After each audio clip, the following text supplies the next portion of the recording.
A demarcação de cidades pela região é fruto de um projeto liderado pela Companhia de Terras Norte do Paraná, colonizadora de capital britânico, que foi adquirida por investidores brasileiros no início da década de 1940. Naquela mesma época, Maringá começou a despontar como destino para colonos, retirantes e investidores. Segundo as propagandas, era o novo Eldorado. E a cada desafio enfrentado e fronteira superada, novas lideranças eram forjadas naquela boca de sertão. E é aí que tudo fica interessante. Afinal, quem iria comandar o município de Maringá?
Havia necessidade de organizar a gestão do território. Então, é uma fórmula bastante eficiente, já que, diante das pressões de vários segmentos políticos nacionais, as grandes propriedades inicialmente pretendidas pela Companhia de Terras Norte do Paraná não seriam viáveis, e daí a escolha de um modelo de territorialização baseado em pequenas, médias e grandes propriedades, mas não somente grandes propriedades. Entretanto, desde 42, uma famosa fotografia da Marcha para o Oeste, ali no Maringá Velho, já existe o barracão do Hotel Campestre, ou Hotel Maringá, se preferir chamar, com a placa Maringá. Mas você já tem a gleba Patrimônio Maringá em 38 também. Na época, muita gente do interior de São Paulo veio para o novo Eldorado, que era o norte do Paraná. E vieram para cá por quê? Levados pela aquela corrida do ouro, que se falava, mas só que do ouro verde, que era o café. Uma cidade de muito progresso, que aqui tinha tudo por se fazer, e era verdade, era só mata, Nós chegamos em Maringá, era um lugar bem relativamente, vamos dizer, com pouquíssimos 3, 4 casas. E ali, naquela época, era barro, mas barro de verdade, Não tinha nada. A vida era ótima, mas naquele barro danado. E entre Maringá Velho e Maringá Novo, era uma mata e um estradão ali. É claro, não tinha um palmo calçado, nem se pensava em asfalto naquela época, O meu irmão caçulo começou a chorar. Queria ir embora, porque era muita poeira, era bichos na rua, galo, galinha, era tudo solto. Os caminhões passavam, levantavam aquela poeira. Nós ficamos muito desiludidos. A mamãe, então, falava para o papai, vamos voltar, Ângelo. Nós precisamos de escola, de estudo para os nossos filhos. O papai falava, calma, Rosa, você ainda vai ver a bela cidade que vai ser esse Maringá. O papai já tinha essa visão.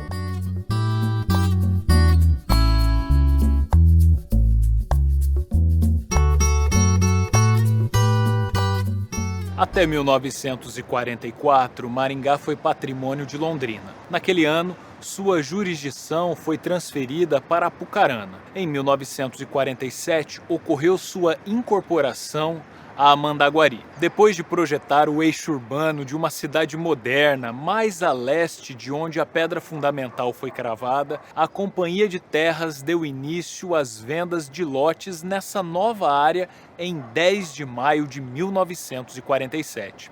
A região ficou imediatamente conhecida como Maringá Novo. Em outubro daquele ano, a cidade foi elevada a distrito, momento que não só foi constatado seu crescimento demográfico, como também a chegada de novos estabelecimentos comerciais. E foi em meio a esse caldeirão de efervescência social e econômica que o então distrito começou a moldar os seus representantes políticos. Um processo quase natural fez com que as forças daquele momento orbitassem em torno de alguns comerciantes que, de certa forma, financiavam o trabalho do homem do campo por meio de anotações nas famosas cadernetas. Ângelo Planas, proprietário da Casa Planeta, e Napoleão Moreira da Silva, da Casa Moreira, atuaram na organização dos primeiros diretórios partidários de Maringá. Tinham armazéns de secos e molhados, por isso tinha uma rede de contatos muito amplas. A professora Ivani Rogatti Mura, na primeira pesquisa de pós-graduação sobre a política em Maringá, ela incorpora também o nome do Mário Jardim, que era dono de uma farmácia, né? Embora ele não tenha feito carreira eleitoral, é um outro nome que precisa ser lembrado, né? A União Democrática Nacional, a UDN, se tornou a primeira organização partidária do então distrito. O Partido Social Democrático, PSD, veio logo na sequência. As eleições municipais ocorridas em 16 de novembro de 1947 conduziram Décio Medeiros Pulim à prefeitura de Mandaguari. Naquele mesmo páreo, Maringá emplacou seus primeiros vereadores. Arlindo Planas, irmão de Ângelo Planas, foi eleito pela UDN, enquanto que Napoleão Moreira da Silva obteve vitória pelo PSD. A partir daquele momento, os maringaenses passaram a ter voz ativa junto ao município de Mandaguari. A atuação dos dois foi muito intensa. Eles não faltavam praticamente nas sessões legislativas na Câmara de Mandaguari. E era uma distância razoável. Nós estamos falando de algo próximo a 30, 40 quilômetros, em condições precárias das estradas. Então há relatos, vindos inclusive da sede do município de Mandaguari, de que era muito difícil reunir até a Câmara dos Vereadores, porque o município era muito extenso, não incorporava só Maringá, incorporava Mandaguaçu, né? E até bem longe daqui.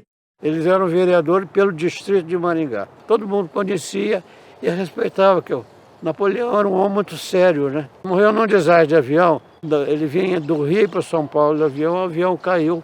As eleições seguintes ainda ocorreram por Mandaguari, mas Maringá não parava de crescer. O censo do início da década de 1950 aferiu que o então distrito possuía pouco mais de 38 mil habitantes. Ficava cada vez mais difícil estar subordinado a um município. Então ele é maior do que a sede, que é Mandaguari. Um contrassenso, né? Então elegeu 4, com o pé nas costas, sem contar outros que foram candidatos e foram muito bem votados.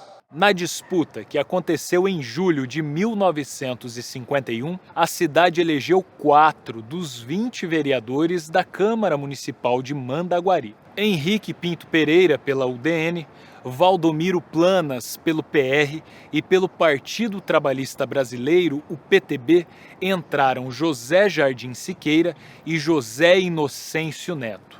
Henrique Pinto Pereira acabou não assumindo e sua posição foi ocupada pelo suplente, Davi Rabelo de Oliveira.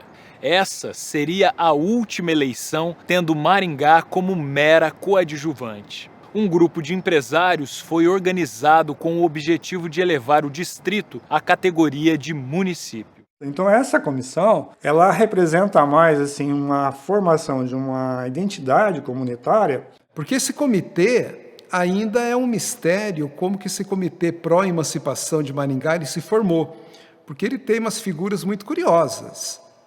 João Ramos está ali, que depois viria a ser um político e despachante do Detran aqui em Maringá. Francisco de Luca, um alfaiate, também está ali. Joaquim Romero Fontes, que é uma figura também de ascendência espanhola, muito forte na história de Maringá, também faz parte desse comitê. O grande galo cego, também, Alberto Ribeiro de Andrade, que era o seu nome, também faz parte desse comitê. Então era um comitê muito plural. E aí tem, já embutido nesse comitê, que ele é bem plural, ele é pluripartidário e plurideológico também, a participação dos 2 deputados estaduais que vão patrocinar a emancipação política de Maringá, que é o Francisco Silveira da Rocha, que é do PTB, e o deputado Rivadavia Vargas, que é da UDN, pai do Túlio Vargas. A Lei 790/51, ela emancipou municípios no Paraná todo. Nós precisamos ter isso em conta. Não foi uma lei feita para emancipar Maringá. Ninguém desenha uma cidade do porte do desenho de Maringá só para ser distrito de uma outra cidade.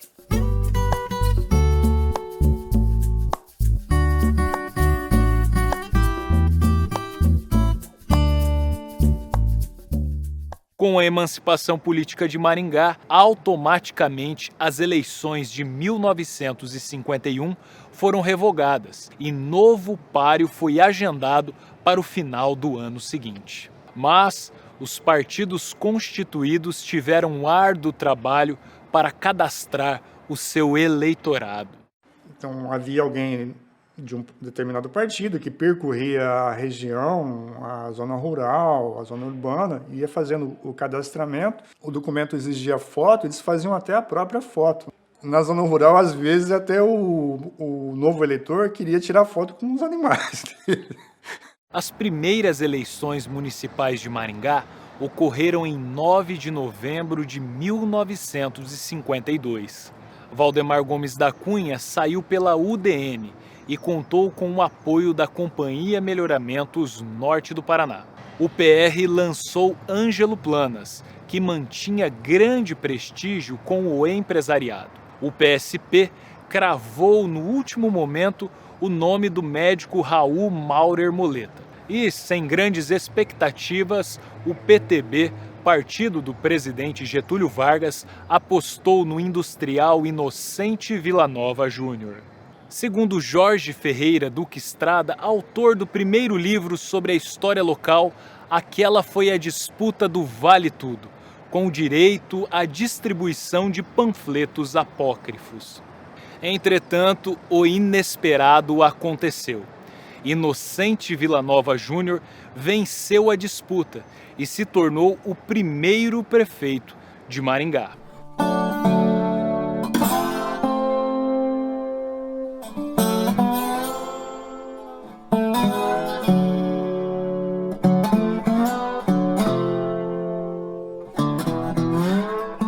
Inocente Villanova Júnior era o nosso vizinho ali de serraria. Ele também tinha a serraria dele, né? Serraria Vila Nova.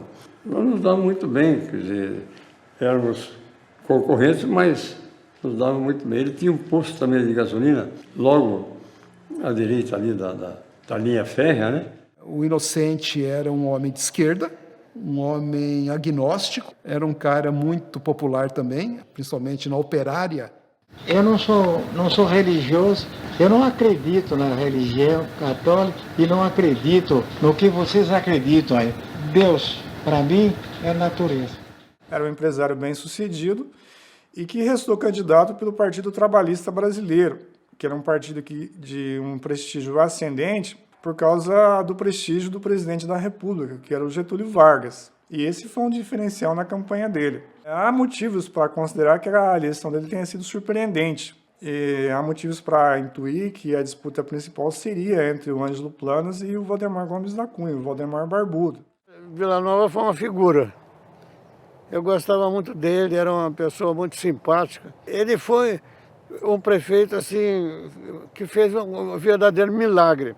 Porque quando ele foi eleito, Maringá pertencia a Mandaguari. E Mandaguari tinha aqui uma subprefeitura. Houve a emancipação de Maringá. Mandaguari levou tudo embora, deixou Maringá no zero. O único funcionário dele era o Nojuca, que veio para Maringá para fazer a campanha e acabou ficando aqui. O mais difícil foi a parte educacional, porque nós precisamos ter uma perfeita noção que o que prevalece no mundo é a educação. Eu acho que ele teve muitas dificuldades em todos os sentidos. Ele partiu do zero, né? Mandaguari, quando perdeu em 51 o poder sobre Maringá, Eles tiraram tudo daqui, né? Então o Inocente teve que partir do zero mesmo, começar a fazer arrecadação, tributos. Quando ele foi lançar os tributos municipais, ele enfrentou uma rebelião do principal agente econômico, que era a Companhia Melhoramentos do Norte do Paraná, que entendia que não devia impostos sobre os lotes dos quais ela era proprietária antes que esses lotes fossem vendidos. Ele lutou contra o impeachment, né? Ele foi, né, embargado. Depois ele recorreu. Se não fosse o Aníbal Goulart colocando os jagunços em volta ali do Paço Municipal, ele não teria conseguido voltar ao poder. Mesmo com inexperiência e limitação financeira, Vila Nova executou obras importantes com destaque para o setor educacional. O feito lhe eternizou como plantador de escolas. Encerrada a primeira gestão do município, os embates continuaram. Se por um lado a cidade crescia de maneira exponencial, por outro, ainda parecia estar na era do Velho Oeste.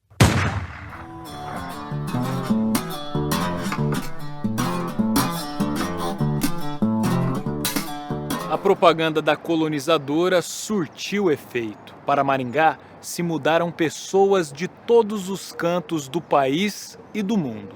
Sem exceção, todos vieram em busca da conquista de uma vida melhor. Esperavam encontrar o Eldorado e conquistar os seus sonhos. Muitos atingiram esses objetivos, mas um sem número minguou. Era natural que classes operárias, compostas por pessoas mais humildes, se identificassem com personagens que tivessem galgado notoriedade. Esse aspecto social teria poder decisivo na próxima disputa municipal. Vale lembrar que se vivia à fronteira de uma região menos precária e mais estruturada, que inclusive já contava com comarca. Nas eleições de 18 de novembro de 1956, o quadro apresentado para a prefeitura foi um pouco mais amplo. Haroldo Leão Pérez foi lançado pela UDN. José Gerardo Braga saiu pela coligação PSD e PDC. Ângelo Plana se apresentou pela composição do PR com o PTB. Octávio Perioto se viabilizou pelo PRP. E o PSP selecionou Américo Dias Ferraz meio que de afogadilho. Ele nasceu em Grisema, Minas Gerais. A família dele se mudou para Presidente Bernardes, no interior de São Paulo. E ele sempre trabalhando ali na agricultura, né, no café, de uma forma muito simples, vendendo produtos hortifrutigranjeiros. Dizem que ele vendia galinha na rua, escorada num cabo de vassoura. E aí abre uma máquina de café e ganha muito dinheiro com o café, segundo dizem, comprando na baixa e vendendo na alta, né? Porque a gente não pode esquecer que o Américo foi vereador na primeira legislatura. Ele é suplente e, faltando 3 meses, ele assume. O Américo era um personagem muito representativo do Eldorado. Ele era aquele mineiro matuto, vamos dizer assim, né? Ele fazia comício de revólver brilhando na cintura e um baita de um chapéu na cabeça. Calça branca, sempre bem vestido socialmente, camisa manga comprida. Ele, sabendo que um adversário tinha prometido comprar uma moto niveladora para consertar as ruas da cidade, ele se antecipou, ele comprou a moto niveladora durante a campanha, pediu autorização ao prefeito e passou a pilotar a moto consertando as ruas da cidade. Mas naquele tempo era mais fácil você ter um contato com o povo. O Américo, com a viola dele, cativava o pessoal. Quando chovia, os carros atolavam nas ruas, a poeira era constante. E o que o Américo fez? Ele teve a sensibilidade de entender que os buracos, que essa poeira era o maior problema que a população tinha, um dos grandes problemas, né? E ele gostava muito de conversar com o papai. E papai sempre dava umas orientações para ele. Na época da eleição, acabou a eleição, ele foi lá para casa. Aí a mamãe fez uma janta, conversaram, bateram um papo. Aí ele falou, bom, Planas, agora eu vou dormir. Não espero muito, ele falou. Papai disse para ele, está enganado, Américo. Pode ir sossegado. Pelo movimento de hoje, você foi muito bem. E ele ganhou a eleição. O povo se identificou com aquele personagem quase caricato, mas que tinha legitimidade. E assim, Américo Dias Ferraz foi eleito o segundo prefeito de Maringá. Mas aquele era um período de conflitos inevitáveis, proporcionados pela insegurança e pela falta de serviços básicos que convertiam a cidade em uma zona livre. O Velho Oeste ainda estava presente. Ele estava numa barbearia aqui, se não me falha a memória, perto da Praça Napoleão Moreira da Silva. Ele estava lá e nisso chega um carro lá com 2 capangas lá. E quem que era o camarada do carro? Aníbal Goulart, perfeitamente. E o Santão, que era o seu capanga, desceu lá, com o reio lá, com a guaiaca, deu uma surra no Américo Dias Ferraz. Sentei esperando a minha vez e o Américo estava sentado na cadeira fazendo a barba. Baixado, já com pano, fazendo a barba. E chegou esse indivíduo, que depois eu vim saber que o nome dele era Santão. E tem do lado da cadeira do barbeiro, tinha aquela tala de amolar navalha. Ele chegou, passou a mão naquela talha e desceu o porrete no Américo. A população escutando isso aí lá na emissora, o que fizeram? Não foram lá ver se ele estava bem de saúde, não. Já correram, todo mundo com galão de gasolina, querosene. Correu na casa dele, do Aníbal Goulart, jogando gasolina e o outro fogo. Aníbal Goulart pagou um preço alto por ter feito esse ato, porque eles já eram inimigos de um bom tempo, já, bom deixar claro. Eles já tinham pendengas antigas. O Aníbal Goulart era dono do jornal A Hora.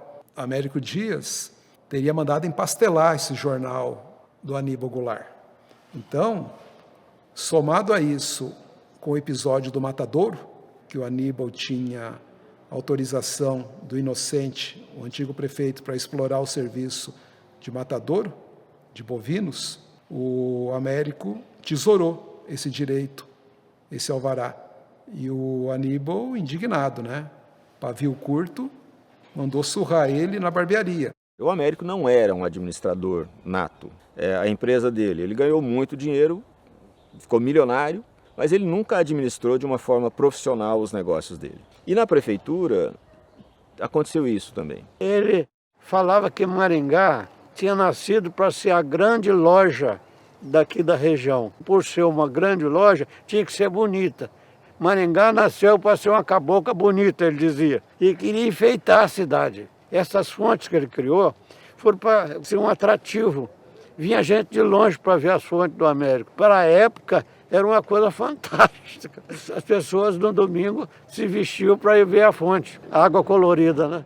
Esse aspecto do embelezamento da cidade é visto como folclore, mas os prefeitos fazem isso o tempo todo. E por que o prefeito de Maringá não podia ter uma fonte luminosa? Eu cheguei a ver essa fonte luminosa quando era criança. Era um atrativo. Existia o Grande Hotel de Maringá, que tinha um bar, o Bar do Grande Hotel, que era famoso, onde a aristocracia local frequentava. E o que ele fez? Ele foi montar o Bar Colômbia. E ele trouxe, assim, tudo o que de melhor podia ter num bar, ele trouxe para Maringá, para uma cidade do interior. Tinha luminoso, coisa que no interior não existia. O painel do café, que ele trouxe de Santos, de um artista famoso. Ele queria ousar também. Aquela história do Festival de Cinema foi uma maluquice dele junto com o Renato Celidônio. Era um recaço de São Paulo que veio para Maringá e tinha várias fazendas de café aqui. Eles perguntaram se esses artistas topavam vir a Maringá para fazer um festival. E eles perguntaram, mas onde é que é essa Maringá? Ela fica no meio do mato, lá no Paraná. Eles acharam aquilo engraçado, mas falaram, nós topamos sim. Talvez o Américo tenha se empolgado com a ascensão meteórica dele e se desiludido depois com as dificuldades enfrentadas, inclusive com os grupos poderosos do município. E, de novo, nós temos aí um litígio com a Companhia de Terras, né, sobre a mesma questão, a questão tributária. Há que se ponderar que a gestão de Américo Dias Ferraz foi importante para o município, quando obras de grande relevância foram viabilizadas, com destaque para a inauguração do Departamento do Corpo de Bombeiros e o início da construção de uma nova e moderna estação rodoviária. Em resultado, as duas primeiras instáveis gestões do município, Inocente Villanova Júnior e Américo Dias Ferraz, foram desprezados na memória da maioria dos antigos moradores, os quais, inclusive, consideram o gestor seguinte como o primeiro prefeito de fato de Maringá.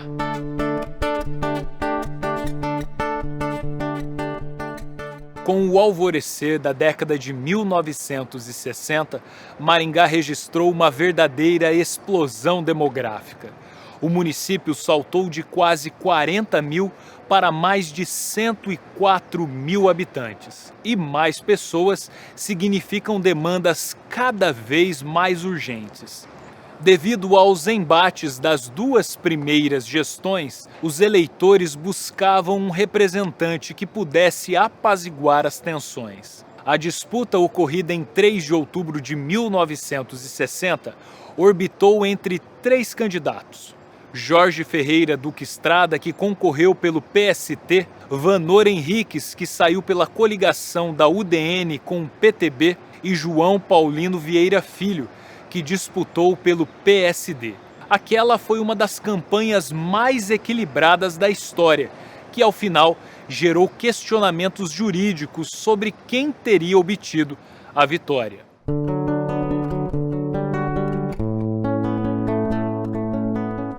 Essa ideia de que o João Paulino não ganhou a eleição em Maringá, em 60, porque tinha ocorrido um desmembramento do município.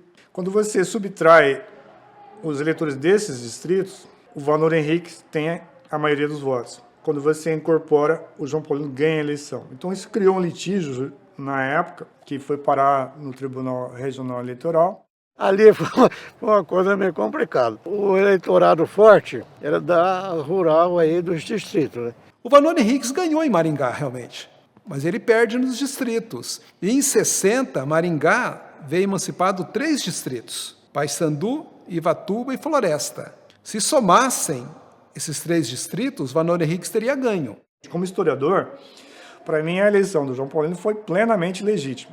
E eu vou explicar por quê. Quem organiza a eleição é o TRE. Nós não estamos mais na época dos coronéis. O TRE cadastra os eleitores. Para você votar, naquela época como hoje, você vai à sessão eleitoral. Se o seu nome estiver na lista de eleitores, você vota. Se não estiver, você não vota. Então, se esses eleitores votaram, é porque o TRE os incorporou na lista de votantes.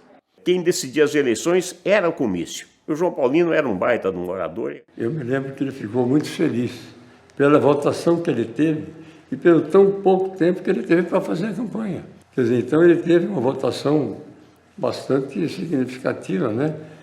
E ele falou, bom, fiz o que eu pude, né? Não foi possível fazer mais porque não houve tempo. O João Paulino ficou logo muito conhecido, virou um dos maiores líderes políticos da história da cidade. Ele inaugurou a Maringá urbana. Chegou na hora certinha, porque Maringá corria o risco de fugir do plano original. Começou a asfaltar, a cobertura de asfalto muito grande. O centro da cidade toda ele asfaltou. Ele criou a Codemar, garantiu o início da instalação da rede de água e esgoto da cidade, né? Em verdade, a Codemar foi criada para ser uma companhia de desenvolvimento de Maringá. Não era só para cuidar da água. A experiência de promotor público qualificou o JP como um gestor ainda não experimentado pelo município. Mas mesmo tendo executado obras essenciais, também acabou se envolvendo com polêmicas. Foi durante a sua gestão que o cemitério de Maringá foi remodelado. As obras geraram certa revolta porque envolveu a remoção de túmulos. Muitos acusaram o então prefeito de profanação. Problemas sociais também ficavam mais evidentes pela cidade e o surgimento de favelas começava a ganhar grandes proporções. Então, JP deu início ao processo de higienização social. O hino de Maringá, de autoria do maestro Aniceto Mate e do poeta Ari de Lima, foi oficializado naquela gestão, bem como o brasão e a bandeira do município, criados pelo artista plástico Reinaldo Costa. Dados seus atributos e realizações, João Paulino seria o primeiro prefeito a consolidar um sucessor para o poder executivo. A cidade, por sua vez, deixava para trás as características de uma zona pioneira e passava a se apresentar como uma jovem metrópole. Mesmo assim, o folclore político ainda seria decisivo para as próximas eleições.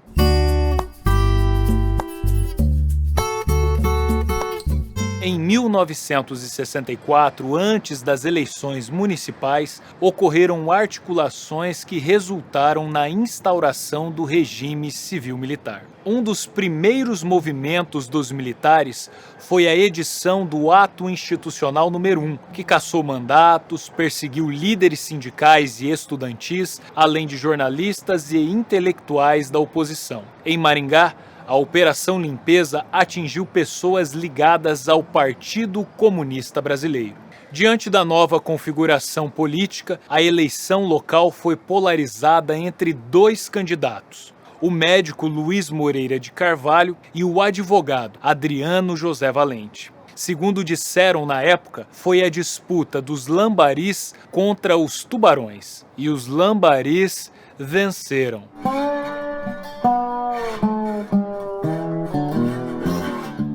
Aqui está o João Paulino, o doutor Michel Felipe e mais outro Fujiwara. Gente aqui até sobrando uma escadinha ali, porque a gente rica ali. Mas o que foi? O que aconteceu?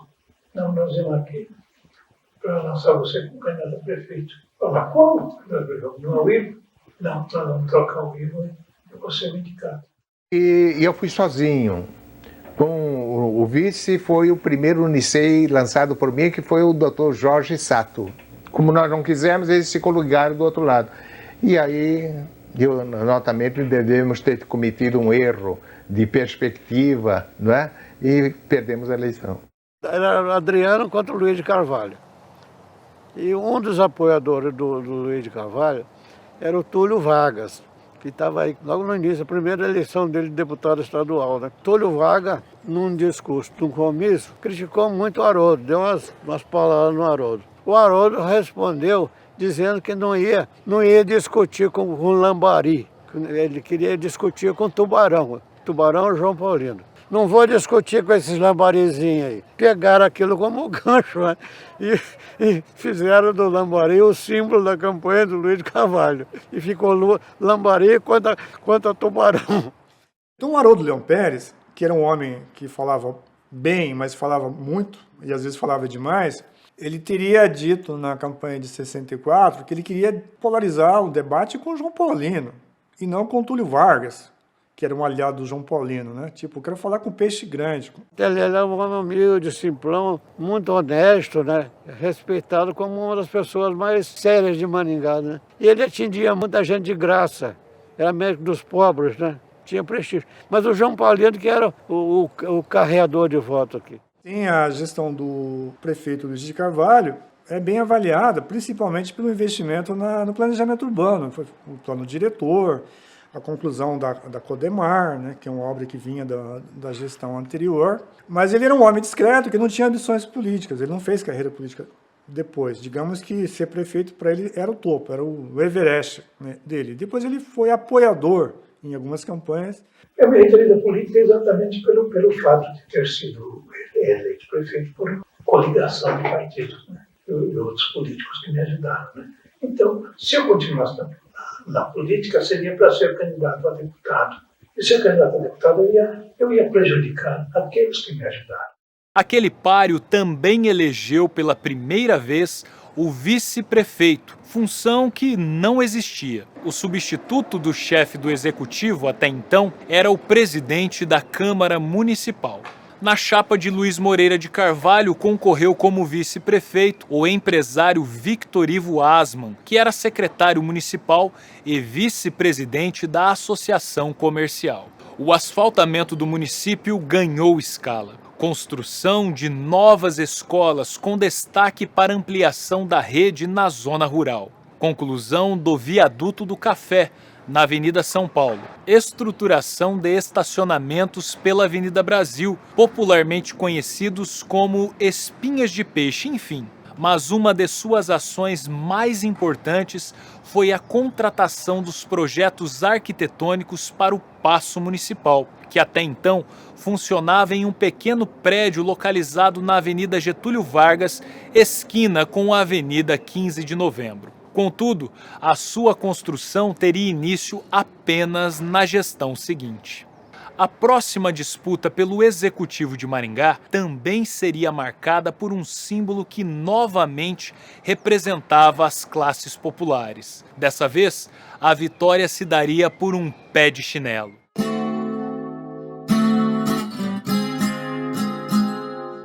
O pessoal mais antigo fala da campanha pé de chinelo, porque num determinado momento, né, o adversário principal, que era o promotor João Paulino, ele tinha toda uma estrutura, ele tinha toda uma experiência já política que o meu avô não tinha. E num determinado momento, numa frase para ele infeliz e para o meu avô totalmente feliz, ele o chamou de pé de chinelo, né, que era o candidato pé de chinelo. E como meu avô tinha muito sintonia com o povão, ele adotou isso não de uma forma pejorativa, mas para demonstrar para todos, né, os eleitores dele que realmente era ele que estava próximo do povo. Pé de chinelo, pé de chinelo. E o que falaram?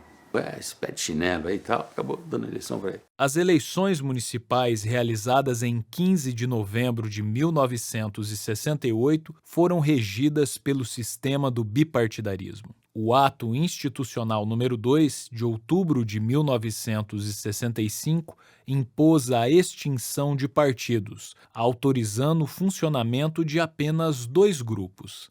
A Aliança Renovadora Nacional, a ARENA, base de apoio ao governo, e o Movimento Democrático Brasileiro, o MDB, constituído pela oposição. Com a possibilidade de sublegenda, a ARENA lançou 2 candidatos. O ex-prefeito João Paulino, que teve como vice o advogado Rodolfo Purpur, e o empresário Ardinal Ribas, que contou com o médico Ellington Borba Cortes como seu vice. O MDB optou por chapa única, dedicando suas forças ao nome do advogado Adriano José Valente, que disputou ao lado do professor Renato Bernardi. JP havia sido eleito 2 anos antes como deputado federal mais votado do Paraná, mas não se adaptou à função. Adriano Valente era experiente e conhecido do eleitorado. Com a inusitada oportunidade do candidato pé de chinelo, ganhou o apoio adicional que precisava e venceu o consagrado João Paulino.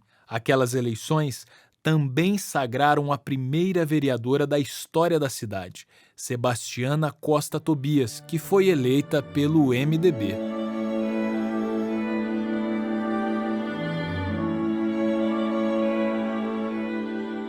Primeiro, o seguinte, foi um ato de coragem, porque toda a força estava com o Dr. João Paulino.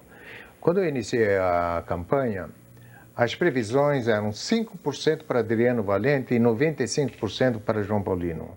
A eleição do Adriano Valente é uma coisa impressionante, quase todas as eleições de Maringá, mas do Adriano, ele foi dormir em segundo lugar. Todo mundo dizia que o João Paulino ia ganhar a eleição. Resultado, o Adriano ganhou a eleição. Ele já era amigo meu, porque ele é advogado, né? E a gente tinha muito contato com ele. Era muito companheiro, vamos dizer assim. Foi um dos prefeitos que eu gostei de trabalhar. O Adriano jamais será esquecido, porque ele criou grandes coisas aqui. Era secretário de Educação do Dr. Adriano Valente, o Gabriel Sampaio.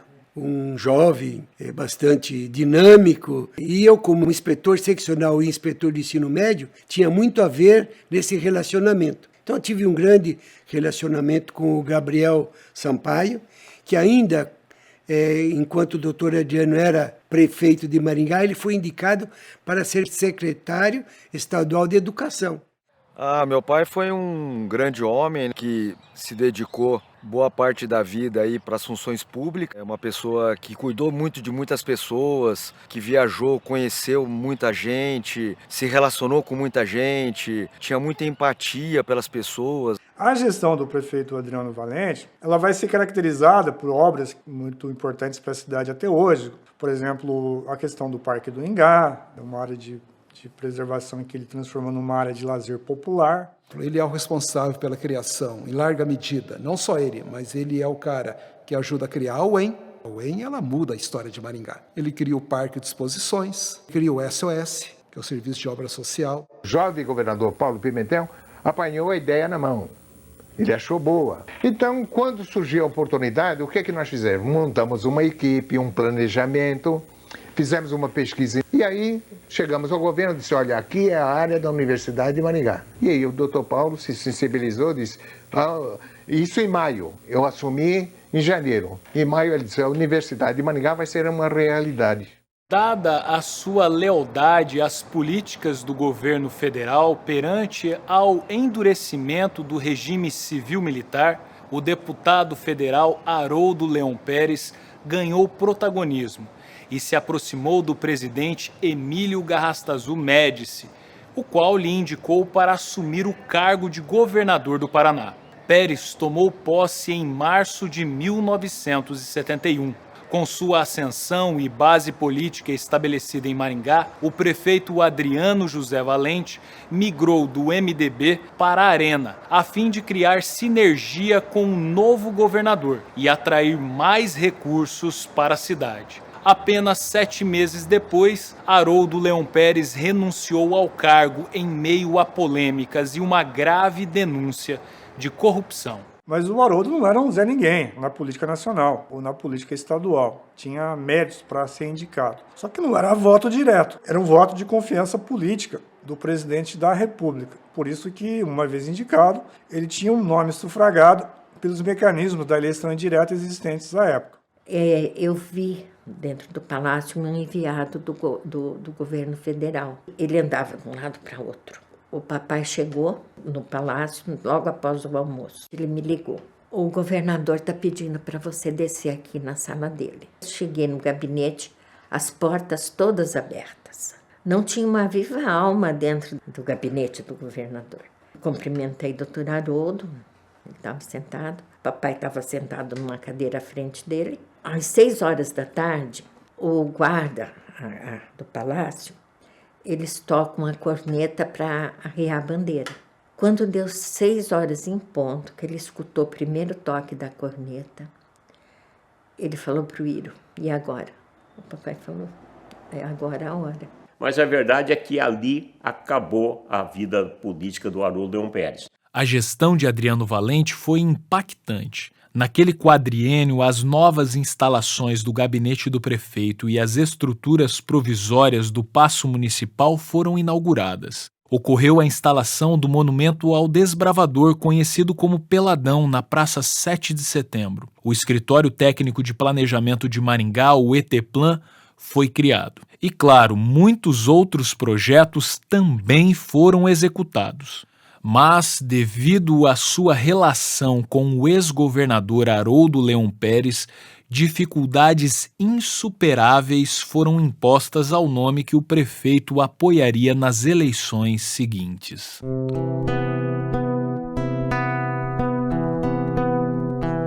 Com a queda de Haroldo Leão Pérez, Adriano José Valente se consolidou como opositor direto de João Paulino Vieira Filho. Foi quando o então prefeito tentou emplacar o seu sucessor. Para o páreo de 1972, com votações ocorrendo em 15 de novembro, a Arena utilizou novamente a prerrogativa da sublegenda e lançou 2 candidatos. Apoiado por Adriano Valente, Marco Antônio Lourenço Correia saiu pela chapa com o vice Paulo Vieira de Camargo. O empresário Egídio Asman concorreu com o vice Tetsu Nishiyama. O MDB apresentou como candidato o deputado federal Silvio Magalhães Barros, que teve como vice Valber Guimarães. Esperando o apoio que não veio do governador que renunciou ao cargo, Marco Antônio sangrou nos comícios, tanto que ficou atrás de Egídio Asman quando as urnas foram abertas. Silvio Barros venceu com larga vantagem, uma das maiores até os dias atuais.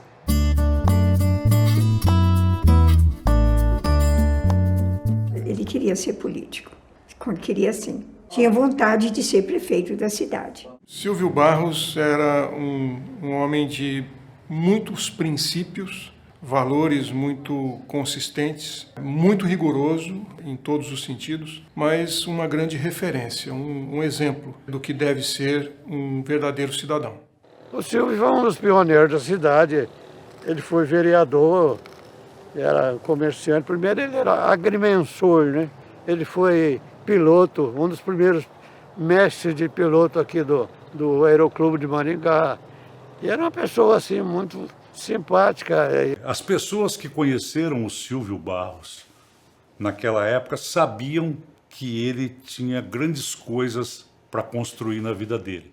Eu fiz toda a campanha dele, né? Por vereador estadual, federal e prefeito. A gente tinha um acesso muito grande, uma amizade muito grande com ele. Ele era um baita tribuno, né? Silvio Barros falava bem para danar. Falava mesmo. Discursava. Ele era bom de serviço. E o Silvio passeou na eleição. Ele ganhou de ponta a ponta. Ele fez 29 mil votos, os adversários somados fizeram 15. Então foi uma eleição muito tranquila. Desde o começo a gente tinha certeza de que ela estava totalmente definida.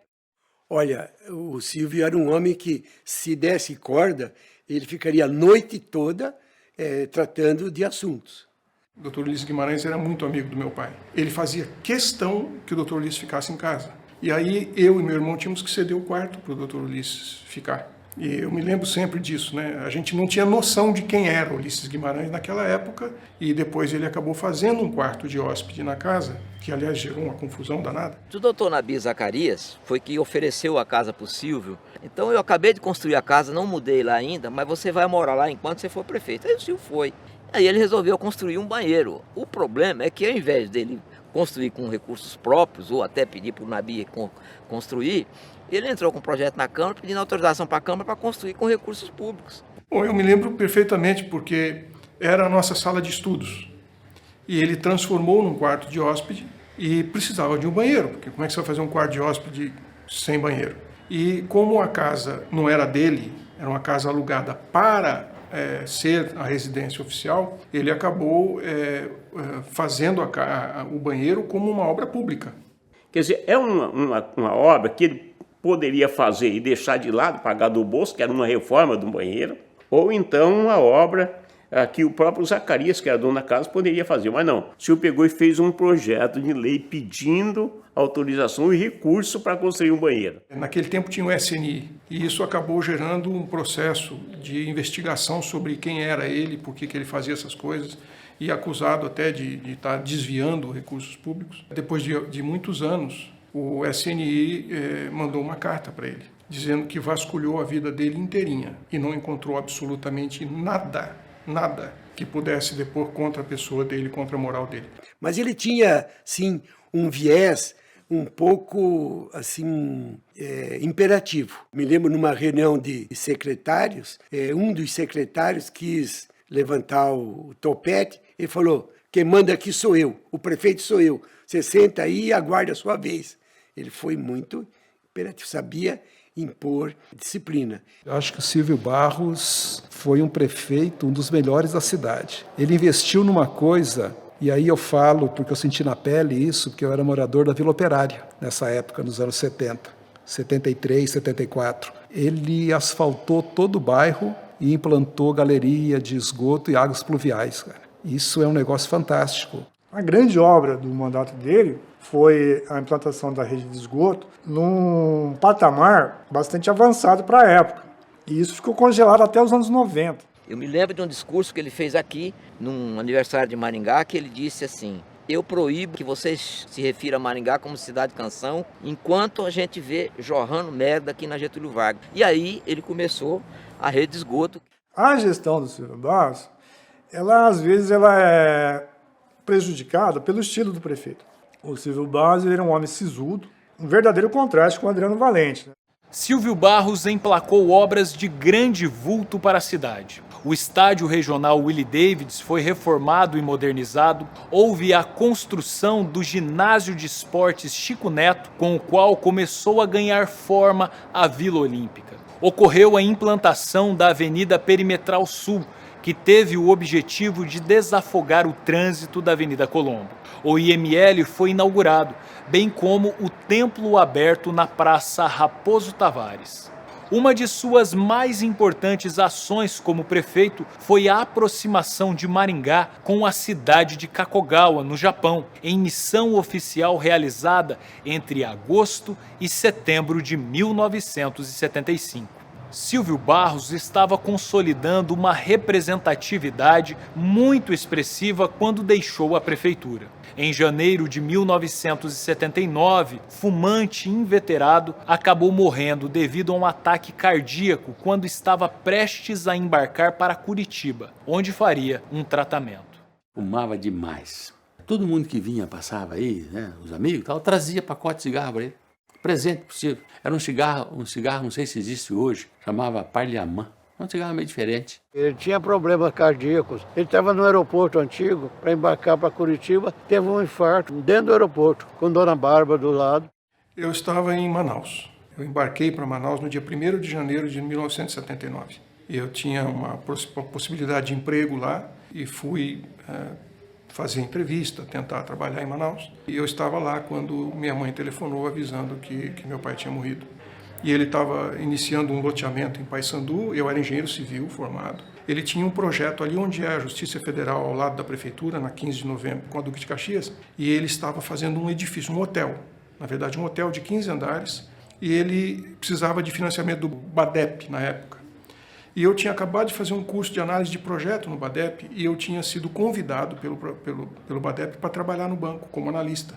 E eu resolvi ir embora do Paraná. E uma das razões de eu querer ir embora do Paraná é porque meu nome é Silvio Magalhães Barros II e o nome do meu pai era Silvio Magalhães Barros. Ele era um político conhecido, era uma pessoa de excelente relacionamento, tinha sido o melhor prefeito do Brasil. Eu aqui sempre seria o filho do Silvio Barros, eu nunca seria eu mesmo. E eu queria provar para o meu pai que ele tinha me preparado, ele tinha me treinado para ser alguém na vida. E ele dizia para a gente, eu não vou deixar herança para vocês, eu vou deixar uma caneta cheia, a sua assinatura vale. E eu quis provar isso para ele, mas eu nunca consegui. Eu fui embora para o Amazonas, fui contratado como engenheiro ambiental da Comissão de Desenvolvimento Econômico do Amazonas, mas ele nunca soube. E quando eu soube que ele morreu, obviamente que isso ficou muito mais pesado, porque eu sabia que eu não teria nunca mais a oportunidade de dizer para ele que deu certo, o projeto tinha dado certo.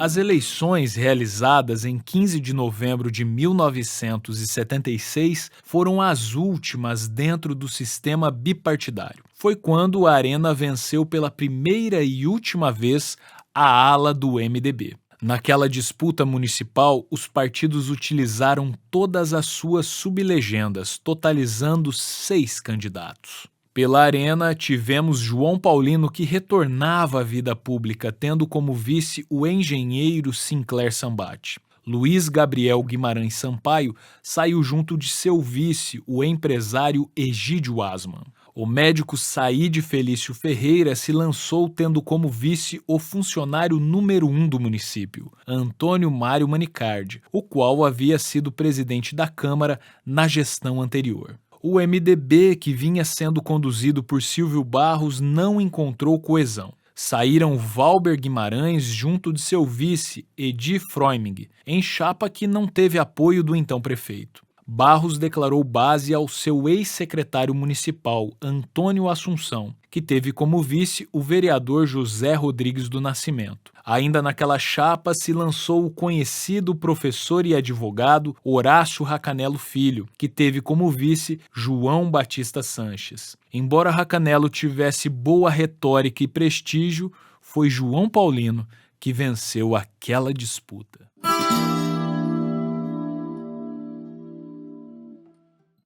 Logo que ele assume a prefeitura, é fundado o Grêmio Esportivo Maringá. Não por acaso, mas por interferência dele. A cidade precisava ter um clube profissional. Então, teve a tentativa com um clube profissional, com o Maringá, o primeiro Maringá Futebol Clube, em 1958, mas em 1961 é fundado o Grêmio Esportivo Maringá, com o apadrinhamento, o patronato de João Paulino Vieira Filho. A partir daí, a cidade abraçou o time em função dos bons resultados. Mas João Paulino, diga-se, Prefeitura Municipal de Maringá, abraçou antes o clube. O clube já começou com ele. Esse time acabou sendo campeão em 1977. Praticamente que por acaso não. Aí você começa a avaliar, tirando assim o foco de tudo que cercava esse futebol profissional e começa a ver detalhes. O prefeito era João Paulino, ele tinha pessoas da sua confiança. Ele tinha um plano de abordagem aos empresários para que eles doassem recursos para o clube de futebol da cidade e investisse, tempo, dinheiro mesmo, recursos financeiros. Então ele fazia a coisa acontecer porque ele gostava mesmo. Ele era meditador. A Câmara não apitava muito com ele porque ele falava grosso. E todo mundo tinha um pouco de medo dele. O João Paulino não, tinha um estilo mais enérgico. O Luiz de Carvalho, aquele estilo mineiro, assim, mais amistoso também. E o Silvio Barros tinha um estilo sisudo. Uma figura enérgica, não tinha papas na língua.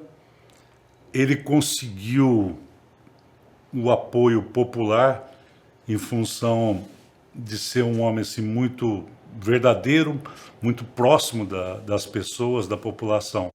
Têm sido levantadas alegorias contra o valor dos projetos, a técnica ou até o direito. E, no entanto, nada disso de errado existe, mas se prendia a um problema de ordem política, exclusivamente de ordem política, para emperrar, para dificultar a administração do prefeito, a administração de Maringá. E criou um jeito da cidade continuar expandindo, mas seguindo a malha urbana original, Uma das coisas que pesa muito contra a imagem do João Paulino é esse fator extração, erradicação das favelas, sem pensar no destino dessa população, desses moradores. Nós tínhamos muitas favelas. Nós tínhamos a Creópita, uma favela ali perto de onde hoje é a TCC, e o João Paulino resolveu atacar. Foi difícil, porque o povo nunca aceita isso. Mas ele era um homem determinado e acabou fazendo. Aí ele começou a pressionar, derrubando alguns barracos, logo no início, com motoniveladora. Eu, por exemplo, assisti a derrubada de um barraco que juntou aquele monte de gente protestando e a motoniveladora veio com tudo. A família teve mau tempo de tirar algumas coisinhas de dentro e a motoniveladora passava por cima daquele barraco. Ele se valeu da proximidade com o governo federal para atrair verbas mesmo. Então a Vila Operária, a Morangueira e o Alvorada recebeu a infraestrutura de asfalto.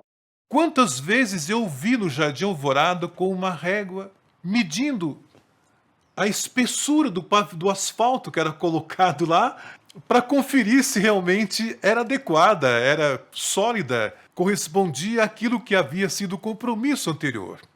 E na segunda eleição ele foi eleito, acabou ficando 6 anos na prefeitura, porque quando terminou o mandato de 4 anos, houve uma prorrogação dos mandatos do prefeito. E ele acabou ficando 6 anos. Com os 4 anos anteriores, ele governou Maringá durante 10 anos, Com a emenda institucional número 11 de 1978, o ato institucional número 5 foi revogado. Assim, ganhava força a estratégia de abertura lenta, gradual e segura com o general João Batista de Oliveira Figueiredo, então presidente do Brasil. Com a volta do pluripartidarismo, a Arena e MDB deram espaço para o PDS, o PMDB, o PP, o PTB, o PDT e o PT.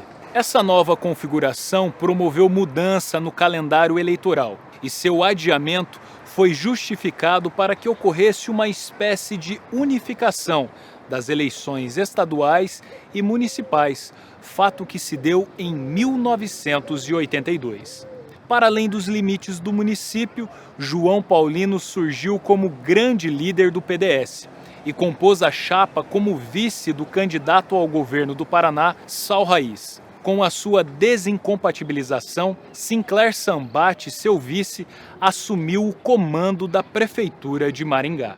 Quando eu me lembro do Dr. Sinclair Sambate, pessoa assim muito correta, sabe? E eu já penso o seguinte, se o João Paulino chamou o Sinclair para vice, é porque o cara era bom.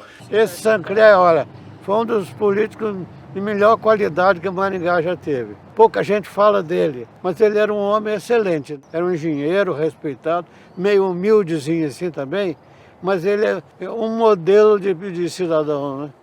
Tanto é que o João Paulino só aceitou ser candidato a vice quando ele recebeu do Sinclair a informação de que ele ia encampar realmente e continuar com o governo dele, com o espírito do governo dele. E de fato ele fez isso. O Sinclair, os 9 meses, 10 que ele ficou, ele foi um baita cara. O Sinclair era um executivo, entendeu?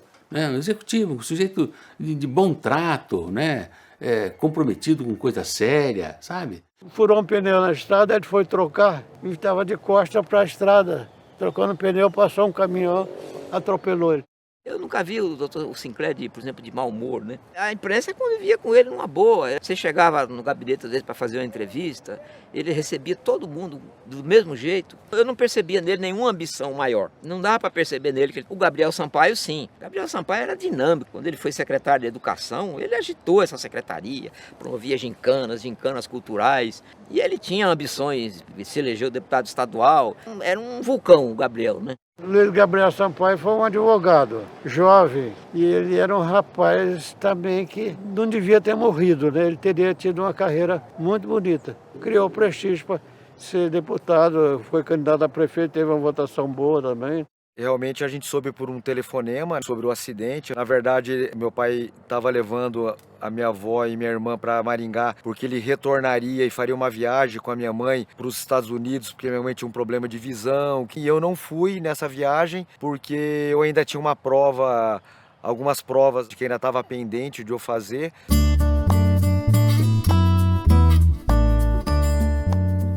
Maringá estreou a nova década com quase 170 mil habitantes. Os dados indicavam que a cidade estava prestes a atingir o número máximo de moradores conforme estabelecido pelo seu projeto original. Naquele contexto, o próximo prefeito tinha a responsabilidade de promover transformações em seu traçado urbano. Para a corrida eleitoral de 15 de novembro de 1982, o PDS apresentou 3 candidatos. Antônio Fassi, que teve José Irã Salé como vice, Aníbal Bianchini da Rocha com seu vice, Silvio Vata, além de Ademar Schiavone, que contou com Amorim Pedrosa Moleirinho como vice. O PMDB, que se fundiu ao PP, lançou 2 nomes, Saíde Felício Ferreira como prefeito e Noboru Yamamoto como vice, e Horácio Racanello, que teve como vice José Busato. Egídio Asman saiu pelo PTB, junto de seu vice Cério Soares,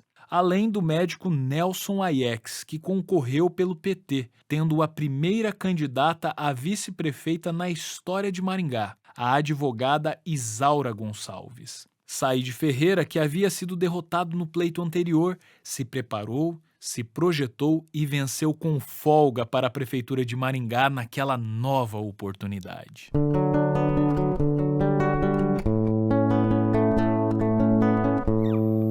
Já dizia o mestre Vieira que para falar ao vento bastam palavras, e para falar à razão, ao coração e inteligência, é preciso que haja obras.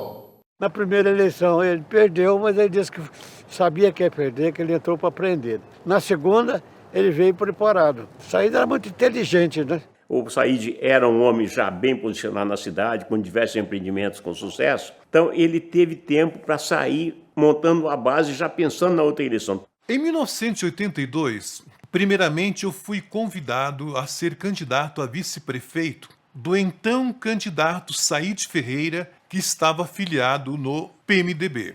Foi quando houve uma grande transformação política na esfera nacional. Foi quando o líder caçado por Ernesto Geisel da Câmara dos Deputados, que fez aquele discurso: eu quero ser a voz dos órfãos do talvez e do quem sabe, das viúvas do talvez e do quem sabe, fazendo alusão à sucessão de arbítrios que foram praticados pela ditadura militar. Cassado, ele visitava os antigos correligionários. Passada a fase e tomada a decisão de uma transição democrática, ele resolveu voltar à vida pública, novamente, em função da anistia. Foi quando ele me fez uma visita em minha casa e perguntou o que eu pretendia nas eleições de 82. E eu aceitei ser candidato a vice-prefeito na chapa de Saíde Ferreira, e ele me fez um apelo: Tadeu, com a experiência que eu tenho, não é o momento de você ser candidato nem a vereador e nem a vice-prefeito de Maringá. É hora de você sair candidato a deputado estadual. Maringá cresceu muito com o Dr. Saíde, né? Ele se revelou um ótimo prefeito, um cara que fez um trabalho maravilhoso na sua primeira administração. A primeira gestão do Saíde foi muito boa e até hoje, né, ela é comentada por muita gente, né? Você tem, basicamente, as associações de moradores, que foi a base, inclusive, da administração do Saíde. Ele administrou 36 associações de moradores, então ele se baseou muito nesse movimento social. O Ribamar estava começando a pensar no novo centro. Chegou ao ponto de ter o projeto pronto do Niemeyer.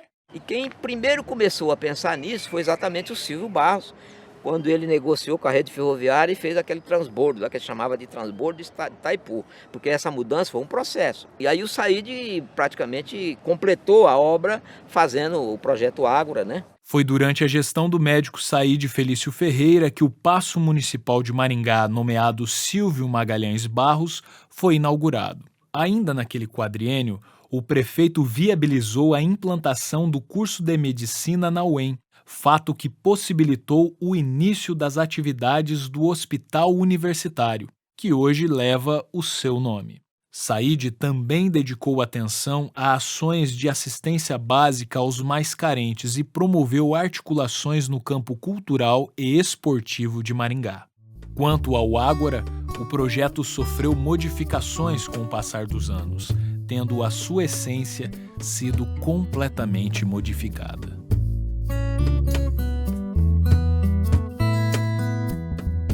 Agora falava Maringá, aquilo era música no ouvido, som simpático no ouvido, isso ajudou. Teve prefeitos que gostavam muito da cidade, isso para mim é sempre uma coisa fundamental. Maringá foi vocacionada para crescer. Maringá é, pela sua própria natureza, uma cidade empreendedora. Para surgir no meio das matas na década de 40 e hoje ser essa linda e bela cidade, é uma cidade empreendedora. Eu fico muito emocionada. Às vezes eu saio com o meu marido, com meus filhos, eu começo a chorar. Eu choro, eu fico emotiva. Isso cresceu embaixo dos nossos olhos. E está crescendo e eu não estou conseguindo ver.